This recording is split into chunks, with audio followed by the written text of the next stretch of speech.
5-Minute Friday, and I'm going to tell you a story about how Instagram is changing the way that people travel. So last week, I got up at 4:30 in the morning to go photograph a volcano, and I had to climb a mountain, another volcano that was opposite this one, the Mount Agung, which just erupted here on the island of Bali. And I wanted to get a photo of this volcano at sunrise before it was surrounded in clouds and shoot the photo through a temple gate. It's actually very photogenic, and that's how I found out about this location in the first place. It's a very magical, serene, spiritual location.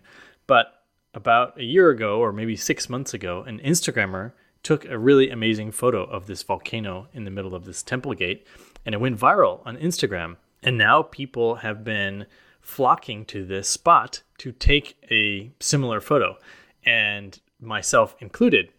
And so I invited my friends to join me, and I didn't actually expect them to wake up that early just to go take a photo for Instagram. But to them, it was just an adventure. And so I had 4 friends waiting for me at 5 a.m. when we set off on our motorbikes. And we had to drive an hour through the dark and wind our way up this curvy mountain road up to the temple, which is known as the Temple of 1,000 Steps. So it's actually 2,100 steps. And it was perfect. We hiked up the first set of steps to the main temple gate, and there was Mount Agung with the sunrise hitting it from behind us right up through the middle, and we got the perfect shot. And what we noticed was that when we arrived, there was 3 or 4 local Balinese people staffing the donation booth where you register and they ask for a donation.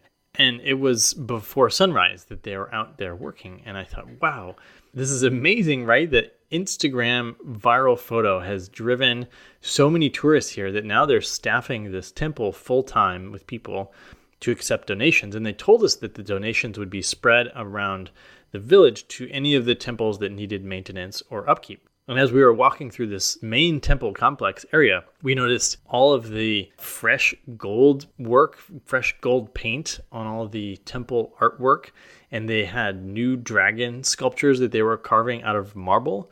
So clearly this had brought this temple, this location and village, a lot of tourism money. Now, some people would say that because you're going there for a photograph, you're not experiencing it authentically as you would if you didn't have a camera. Instead, you just had to go and appreciate the beauty and serenity of the surroundings.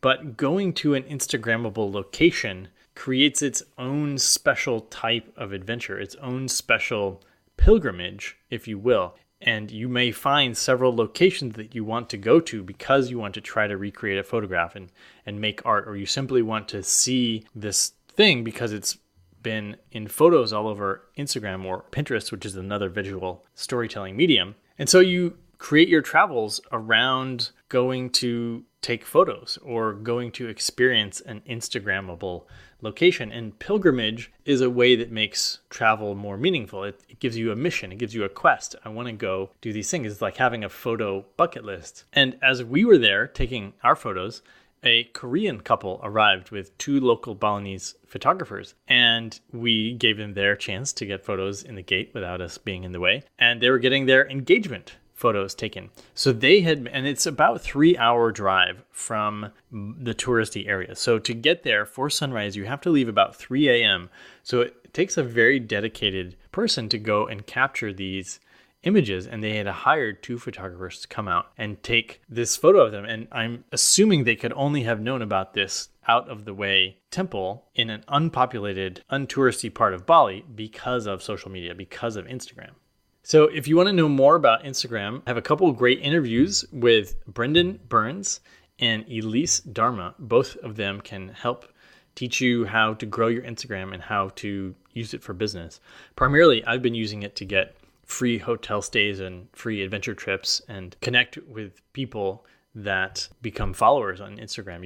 You can build relationships that way, just like you can by hosting a podcast. And my marketing friends are telling me that Instagram, and in particular Instagram stories, is the best platform for marketing in 2018. It's because these Instagram stories are like having your own little reality TV show where you can show the behind the scenes of your life and really build that personal brand and this connection between the heroic version of yourself and potential customers. So if you want to take it that far, that's fun as well.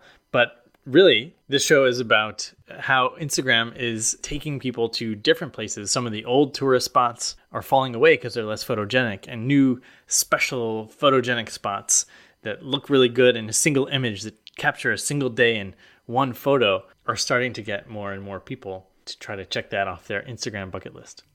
All right, hope you enjoyed that episode. That's all for today.